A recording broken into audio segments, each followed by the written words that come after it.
Magandang gabi mga Kamix Vlog. Mapagpalang araw. For today's video guys, may dinala sa atin na isang vacuum cleaner. Galing pa ako sa trabaho. Pagdating ko dito ay tinanggap sa asawa ko. So ito po yung brand niya mga Kamix Vlog.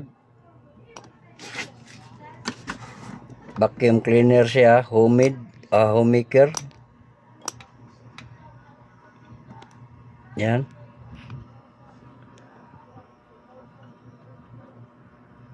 Ito po yun. Tingnan natin mga Kamix Vlog kung ano bang sira nito. Bakit dinala to sa atin. So titingnan lang natin mga Kamix Vlog. Tingnan ko muna yung kung saan banda yung plug niya. Nandito pala mga Kamix Vlog, yung plug niya nakaganyan lang pala to. So pag inano natin, yan, ito na yung plug niya. So titingnan muna natin kung ayan to 20 volts. Kasi may naayos na ako nito dati 110. So ito ay to 20 to 40 volts. So tingnan natin kung i-plug muna natin. Bago tayo mag-plug ay i-test muna natin tong plug niya. So ito guys, nasa ohms tayo.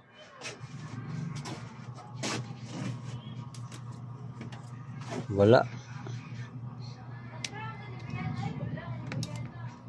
Yan guys, ito po yung harap niya guys. At may presyo pa guys Yan. 1,296 ang kanyang presyo. So medyo matagal na tong sa kanya guys. Yan. So bubuksan na lang natin guys para makita natin yung doon sa loob.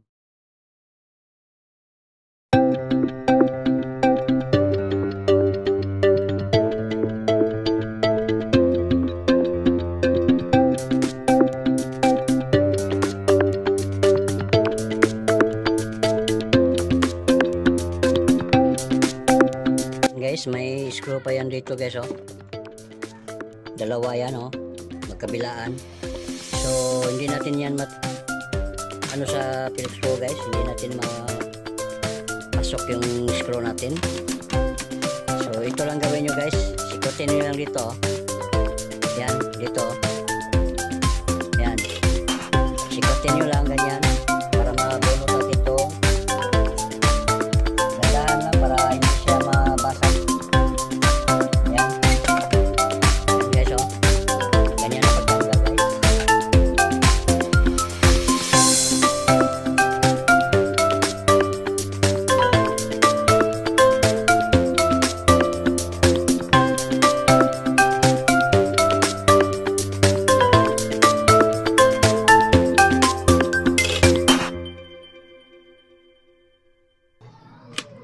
Bubunutin natin.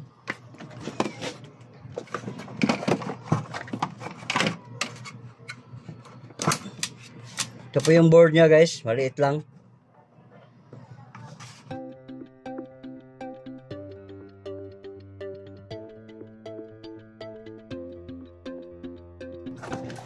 Itong kanyang plug, kung may continuity ba dito hanggang dito sa kanyang kadugtong. So anuhin ko muna to saglit para matanggal natin to buo. Ito munang switch ang unahin natin guys, kung good ba itong switch. Ayan guys, naka-buzzer lang tayo. Ayan. So i-test natin guys, ganyan lang. Tapos pihitin natin dito sa yan, good guys. So good yung switch niya. So dito na naman tayo.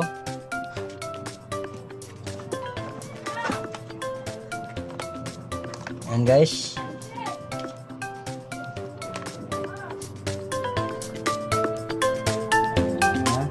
Dito na naman tayo guys sa kanyang plug. Ito yung plug niya guys. Yan. At ito po yung isang ano niya. Tingnan nyo guys oh. Nasilalim yun. Galing yan sa ating plug wire dito. Lumagbas dyan. So ito po yung karugtong niya. Dalawang pula. So ibase lang natin gapon guys. Kani, mauna itong button. Tapos isa-isahin natin. So meron guys. Yan o, meron o. So sa kabila tayo guys. Yan. Ito po yung kabila niya guys. So meron din guys. So walang problema sa kanyang plug. Walang putol yung plug niya guys. So dito na naman tayo sa kanyang ano.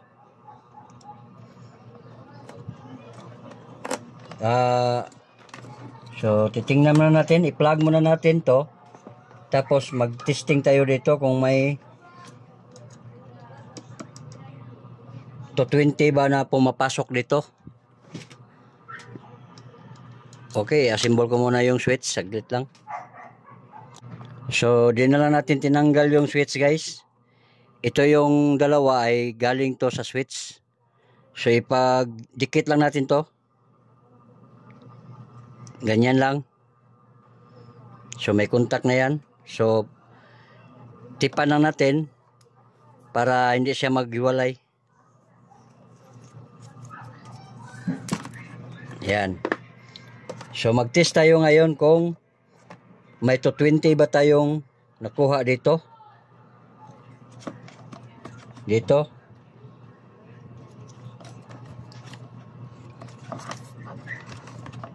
Okay guys. Plug ko muna guys. So okay guys. Nakasit na tayo sa AC. So naka-plug na yung ano natin. Tingnan natin kung meron ba dito. Nahulog.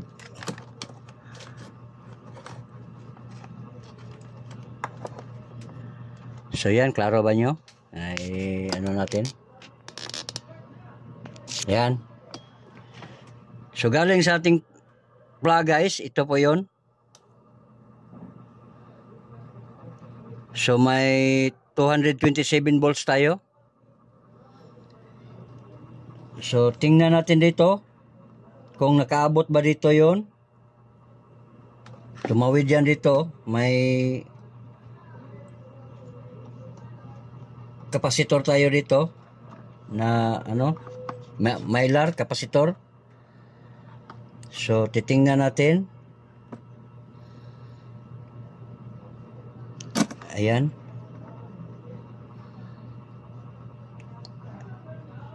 Ayan, may 184 volts siya. At dito tayo, kung nakatawid ba yan dito, may resistor dito. Yan, may 43.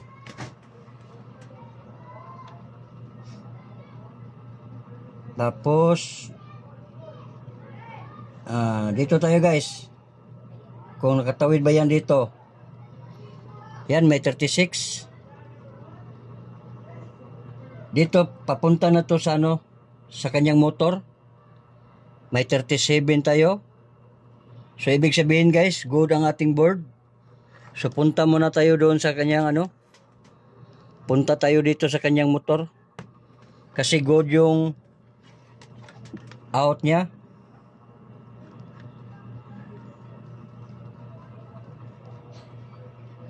Yan o. So good. So punta tayo sa ano. Baklasin pa natin to. Yan guys. Ito po yung motor niya guys. Yung pagbukas natin guys ay nakabunot yan dito sa kanyang ano.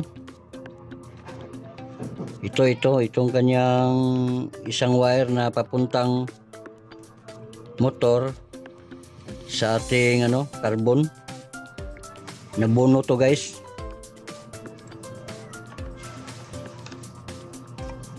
Yan. Iwan ko lang ha kung sa tingin ko kasi kulang lang kasi ng mga screw ito. Binuksan na ito. So nung binuksan nila, nakita siguro nila na ano, hindi siguro so yung tinanggal siguro nila, hindi nila ito nabalik. So ngayon ibalik muna natin kasi nung pagtanggal ko ay wala na to, natanggal na. So ito guys, i-plaster muna natin bago natin pandarin. So i-test natin guys. I-set lang natin sa ano. So dito guys, test tayo dito. Good. Sa kabila. Good. Dito at saka dito.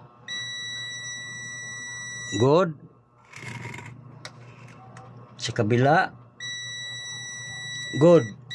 So ibig sabihin guys, walang diferensya ang ating motor. So balik tayo dito.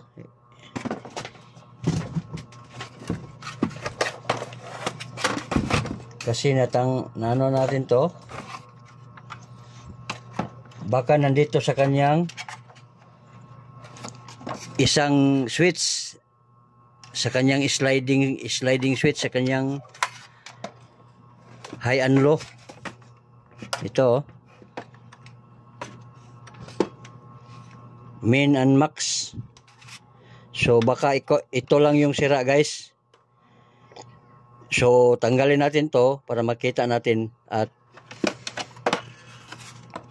kung maaari maanuhan natin to, malinisan natin tong loob. Kasi na-testing natin yung motor, good.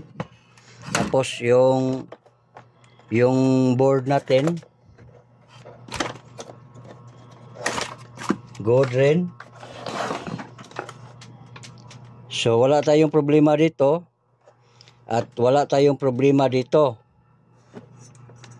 So ito na ang pinaka last option natin guys, kasi yung switch natin doon, yung sa power natin ay good naman. So dito na yung last option natin. Wala na tayong ibang pinagdudahan kundi dito lang. So okay guys, itabi ko muna to, tapos tingnan natin to. Itabi ko muna to. Yan guys, tinanggal natin guys. So lagyan natin ng ano guys para malinis siya guys. Kasi nandito yan. Pwede naman natin to buksan para makita natin yung sa loob kung kinakalawang ba. Sige. Tatanggalin ko muna guys. Ayan guys, nabuksan na natin. Tingnan nyo,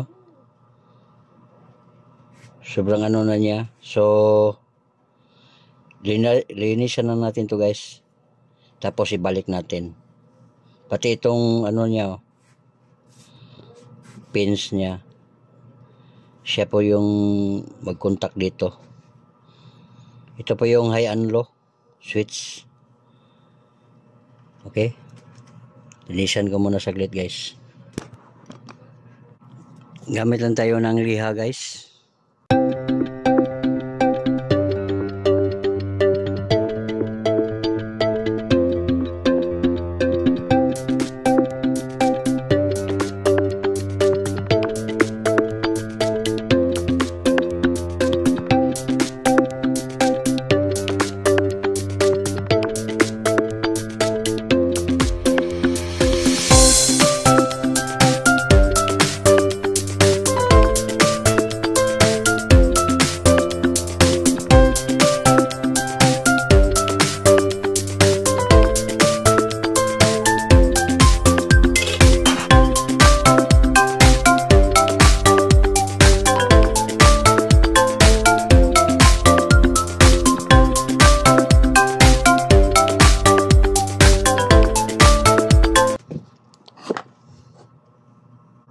So okay guys, i-testing natin guys kung okay na ba to guys. Na-belak na natin. So ngayon, i-testing natin. Yan. Yan guys, oh. Gumana na guys. Kanina wala guys. Kaya ngayon, okay na siya.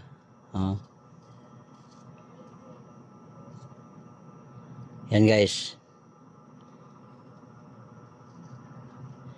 So okay guys, testing natin guys.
Okay guys, ibalik na natin yung switch pati dito sa ating sliding switch sa kanyang high and low. So okay, testing natin. Yan, bago natin lagyan ng mga screw dito, i-testing muna natin kung gumagana na ba siya, kung yun lang ba ang diferensya niya. So okay guys, saksak ko na. Tapos switch tayo. Low muna natin. Ayan guys, oh.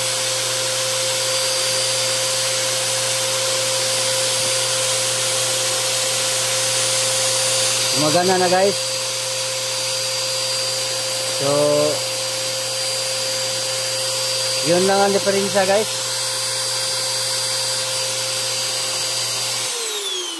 So ito lang ang diferensya guys.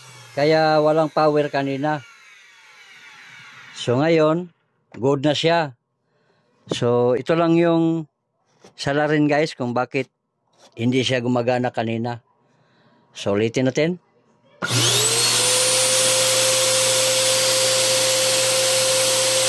Yan guys. Thank you for watching guys. Hey guys, kung bago ka pa lang sa aking channel, kung nagustuhan mo ang aking vlog ngayon, please paki-click sa ating notification bell para pag may mga bago tayong mga upload ay ma-notify kayo kaagad. Assemble ko muna to guys. Ito na guys, na-assemble na natin lahat. So, pati dito sa likuran, okay na. So, naka-plug na yan guys. Testing natin guys kung okay na ba siya. Ayan guys, okay na guys.